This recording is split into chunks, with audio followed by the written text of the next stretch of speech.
la bourse va continuer de chuter. Ça, c'est ce qu'on entend depuis des années par les lanceurs d'alerte, par les médias. En fait, il y a énormément de pessimisme et il y a énormément de bruit sur les marchés financiers. Les marchés financiers sont une machine à court terme à générer du bruit, mais à long terme, c'est une machine à générer du cash. Il suffit de regarder historiquement sur les 50, 60, 70 dernières années, les marchés financiers sont haussiers et ça, peu importe les passages qu'on a traversés. Il y a eu la bulle Internet, il y a eu la crise des subprimes en 2008, il y a eu la crise du Covid, là, il y a la crise des droits de douane avec Donald Trump. Il y a énormément de corrections sur les marchés financiers. Mais finalement, quand on dézoome un petit peu, les marchés restent haussiers si tu es suffisamment diversifié. Attention, je ne te parle pas d'une action, une action peut faire faillite, effectivement. Une boîte peut disparaître, pas du jour au lendemain, mais ça peut disparaître. Les revenus peuvent baisser et le cours de l'entreprise peut fortement chuter.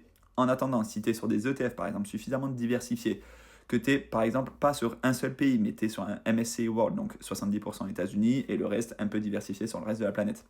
Alors, il y a assez peu de risques. Et oui, on a une incertitude planante sur les marchés financiers actuellement à cause des droits de douane de Donald Trump et de tout ce qui se passe dans le monde. Mais finalement, dans 5, 10, 15, 20 ans, tout ça, ce sera peut-être anecdotique. Et on aura peut-être de plus gros problèmes, par exemple, en relation avec le réchauffement climatique, en relation avec la baisse de la croissance démographique.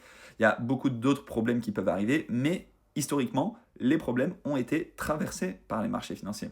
Donc, est-ce qu'il faut investir en bourse tout ce qu'on a aujourd'hui? Non. Est-ce qu'il faut investir régulièrement de petites sommes? Personnellement, c'est ma conviction.